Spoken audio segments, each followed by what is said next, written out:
For 4.2, we're going to be looking at joint and movement type. So we already know a little bit about joints from the anatomy module. We know the different types of joints, but today we're going to be focusing more on how the joints move. And we're also going to look at how muscles, or the different types of muscle contractions there are. We already looked at how muscles contract in 4.1, but in 4.2, we'll talk about the different types of muscle contraction. So firstly, if we're talking about the movement of joints, we need to know something called the anatomical position. So the anatomical position, it's like our reference point when it comes to talking about movement of different joints. If you ever get confused during this module, you come back to the anatomical position. That's your starting point, and you can think about different joint movements from there. So anatomical position is standing up straight, feet slightly apart, your palms are facing forward and your thumbs are out. So your thumbs are lateral away from the body. So that's our anatomical position. We should also just quickly refer to our body planes. We've got 3 planes: the sagittal plane, which divides us into right and left sides. We've got the frontal plane, also called the coronal plane, which divides the body into anterior and posterior parts, so front and back parts. And we've got the transverse plane as well, which is the one that cuts straight through our tummy and divides us into superior and inferior parts, or top and bottom parts. If we're in the anatomical position, the point at where each of these 3 planes intersect is our center of gravity. It's the concentration of our body weight. So the different types of synovial movement, and take note of that word synovial movement. We know about synovial joints. So this is how synovial joints move. We've got 2 different other types of joints, being our cartilaginous and our fibrous joints, but we're not focused on them in this section. We're just looking at the movement of synovial joints, which are most of the movable joints in our body. So firstly, we've got flexion and extension. Flexion is its definition is to decrease a joint angle. It's to bend that joint. And extension is to straighten that joint by increasing the joint angle. So at the elbow, it's nice and easy. You're bringing your forearm up, that's flexion, and extending your forearm back down into the neutral position. When we're in the anatomical position, another way that you can think of it is flexion is always moving forwards. So flexion of the shoulder, you bring your arm up forwards in front of you. Flexion of the hip, you bring your hip up forwards in front of you. Flexion of the fingers, you scrunch your fingers, you bend them up in front of you until you're in like a fist. That's flexion of the fingers. Extension is always going to be to straighten them back out again. The only place that's different is at the knee. So flexion of the knee, we bend the knee backwards at flexion of the knee. So you can't flex your knee forwards, it comes backwards. So that's the only anomaly there. We've got abduction and adduction. So this is coming away from the midline of the body, abduction, and adduction is coming towards the midline of the body. So this movement is always on that frontal plane. So flexion and extension is moving through the sagittal plane, straight up and down. Abduction and adduction is out to the sides, moving within the frontal plane. So abduction, think of it like, you're abducting a baby, you're taking it away, you abduct the shoulder from the center of the body. Adduction, you're adding it back into the center of the body. You can do abduction and adduction at your shoulder. So as you extend your arm out to the side, that's abduction. When you bring it back into the midline, that's adduction. You can also do it at the hip as well. So you move your leg out to the side, that's abduction. Bring it back in, we've got adduction. We also have medial and lateral rotation. So medial rotation is rotating towards the center of the body. Lateral is rotating away from the center of the body. You might also hear this be intertwined with internal and external rotation. So medial is internal rotation, lateral is external rotation. It means the same thing. You can use them interchangeably. We can medially rotate the arm. So imagine you grab your upper arm and you twist it inwards towards your body. That's internal or medial rotation. If you twist it away towards the back of your body, that's external or lateral rotation. You can also do that at the hip as well. Okay, these ones are specific movements because these four here only occur at the shoulder. So elevation is lifting the shoulders up, lifting the body part up superiorly. So you bring your shoulders towards your ears, that's elevation of the shoulder. Depression, you bring it back down. You bring your shoulders back down. Protraction is when you bring your shoulders forward. So normally people with bad posture have protracted shoulders, so the shoulders sit forwards. Whereas retraction, we squeeze those shoulder blades together. That's retraction of the shoulders. We've got pronation and supination as well. So pronation and supination occur at the forearm. Pronation is turning the forearm or the palm down, whereas supination is turning the palm up. So pronation, palm down, think you're like a pro basketball player doing some dribbling. Supination, you're holding a bowl of soup, right? You're holding the palm up. And then we have some specific movements for the foot. So plantar flexion is pointing the toe downwards. This is like when we stand up on our tippy toes, or you're doing freestyle in the pool and you point your toes. Dorsiflexion is pointing the toes up. So imagine bringing your toes up towards your knee like you're going to kick in a door. Inversion is soles of the foot turn medially. So when we invert the foot, think about rolling onto the outer edge of your foot so that the soles of your feet face in towards each other. It's sort of like standing on the outside edge of your foot. Whereas eversion, imagine standing on the inside edge of your foot and now your soles face away from each other. So half of your foot should be coming off the ground now with those soles of the feet facing away from each other for eversion. Now, if we have a look at some pictures, we can try to identify some of the different actions. So we can see that his knee is bent on his left leg. That would be knee flexion, versus the right leg would be knee extension. If we look at the shoulder, the right shoulder, this is one we haven't covered yet, but you can see how the right shoulder is slightly behind his body. This is actually called hyperextension of the shoulder. The left shoulder, I'm talking about his left as well, in case you're wondering. So the left shoulder, I would say that this is like somewhere in between flexion and abduction. So it's sort of like it's in front of the body, but you could also interpret that as it being out to the side as well, being abducted there. The left elbow is flexed and the right elbow looks as though it's extended. There might be a slight little bend in there. The fingers that are up towards the head, so the left fingers would be flexed, whereas the right fingers on the ground would be extended. They're out straight. Okay, so again, his right shoulder would be abducted. It's away from the midline. His right elbow would be extended. The left shoulder, we would say that's hyperextension. So remember, behind the body, past the midline is hyperextension. The right elbow would be flexed. The left knee would be flexed. The right knee would be extended. The left hip here would be flexed, but the right hip there is abducted. It's away from the midline out to the side again. And we can have a look here. You guys in your own time can try to identify the actions going on at the shoulder, the hip, the knee, the elbow. You can look at the feet in this one as well. If we're looking at the guy on the right hand side, the leg that's lower, so his left leg, that ankle would be plantar flexed. See how it's pointing down? Versus the guy on the left hand side, his left leg there would be dorsiflexed. You can see how the toes are pointed more upwards towards the knee. And then we've got another picture here. So imagine we're in the anatomical position and we want to get from the anatomical position to this position here. So with our arms out to the side and our elbows bent.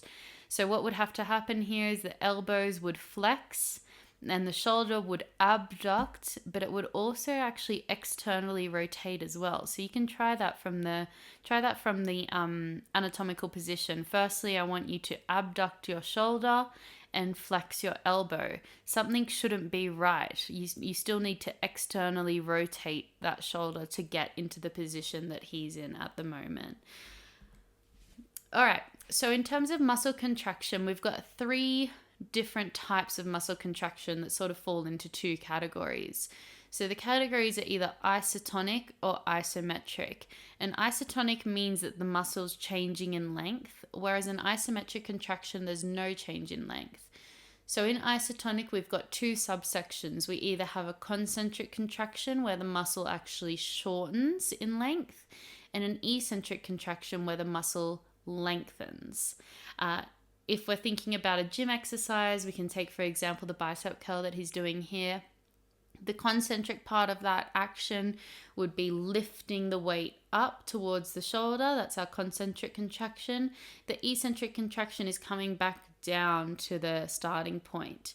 An isometric would mean if I said to you as you were doing this exercise to pause and hold. Anytime you see a pause, think an isometric contraction. There's no change in length going on. So anything where you're pausing is an isometric. Your muscles are strongest in eccentric contractions. And you can think about that because imagine you're at the gym and you're picking up a very heavy weight. It's super hard for you to pick it up, but it's easier for you to control it back down to the ground. So our muscles, it's due to some deep physiology. We'd have to look back at the sarcomeres to understand this, but I just want you guys to know that our muscles are strongest in eccentric contractions. When we look at some exercises, which we're going to look at next as well, it's very easy to get confused between the concentric and the eccentric part of the exercise. The concentric part is generally the harder part of the exercise, and the eccentric part is the easy part of the exercise because, like we said, our muscles are strongest within eccentric contractions. If we're talking about just basic gym movements, you can also think of it like this, that the concentric is the lifting phase and the eccentric is the lowering phase. So let's have a look at this video here. Okay, so he's going to lift the weight up and he's going to lower the weight back down. Those are our two phases, right? And it's the shoulders and the elbow working here, but the shoulders and the elbow are working together. So it's going to be the same contraction type for both of those phases. So if we look at it again, as he lifts the weights up, this is our concentric phase. Now, like I said, it was easy to get confused because as he lifts the weight up, his arm is lengthening, right? His arm is getting longer. It's going from a bent position to a straight position. But actually, as he's doing this, the muscles are shortening to produce that contraction. So lowering the weight down, eccentric, lifting the weight up, concentric. Let's have a look at another one.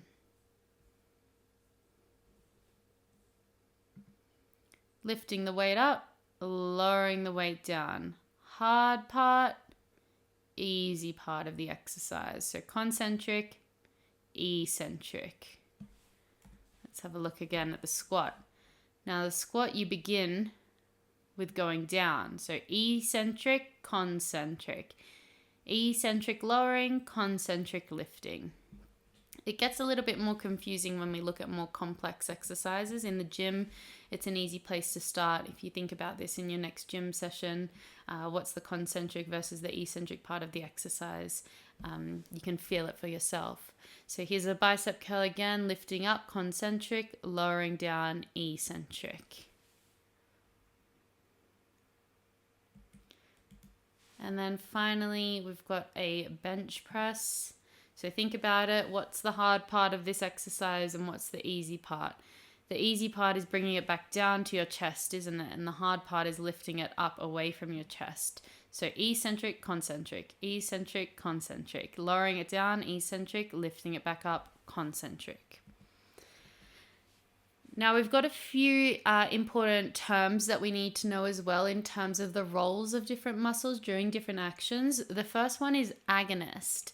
Now the agonist can also be called the prime mover, and that might make more sense to you. If it's the prime mover, it's the muscle that produces the most force in a movement. So if we think about elbow flexion as our example, it's the bicep brachii that does most of the work when we're doing our bicep curls or when we're flexing our elbow. In terms of knee extension, the muscle that does the most work for extending the knee is the quadriceps, our four quadriceps muscles. So there might be one agonist, there might be two. In the example of knee extension, we've got four, the quadricep muscle group. The agonist of shoulder flexion is our deltoid. So the deltoid muscle is the main muscle which produces elbow flexion. Now the antagonist is the muscle which opposes or reverses a movement, and it's usually found on the opposite side of a bone. So the antagonist of elbow flexion is the tricep brachii. You can also think of it like this if it helps. So if I asked you, what is the antagonist of elbow flexion?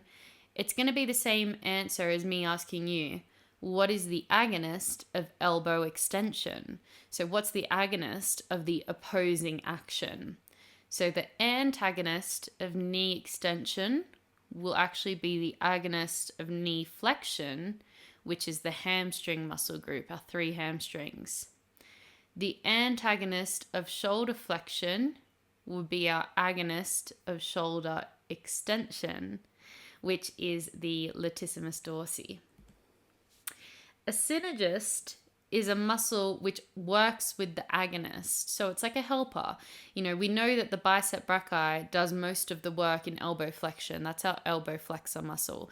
But there's also other smaller muscles which do elbow flexion as well, and these are our synergists. We can have, 1 or 2 or 3 or 4, depending on the joint action we're talking about. So the synergist of elbow flexion is brachialis.